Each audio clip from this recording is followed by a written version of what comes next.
বসছে। তোমারে বলছিলাম না আন্টি আমার জন্য খেলনা অর্ডার করছে, আমি শুনছি।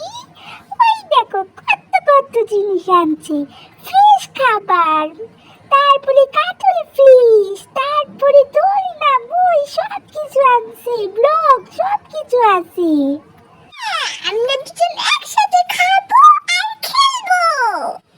লিচি, তুমি খাবা ঠিক আছে, কিন্তু তুমি ওই যে খেলনা, আমার দোলনা, ওইটাতে তুমি বসবা না, কারণ তোমার তো আমারে দেও নাই, একটুও দেও নাই বসতে।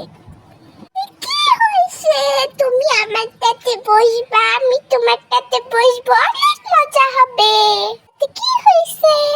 লিচি হব না। বন্ধুরা, আপনাদের যদি আমাদের ভিডিওটা ভালো লেগে থাকে তাহলে অবশ্যই লাইক, কমেন্ট অ্যান্ড শেয়ার করে দিবেন, অ্যান্ড সাবস্ক্রাইব করে দিবেন।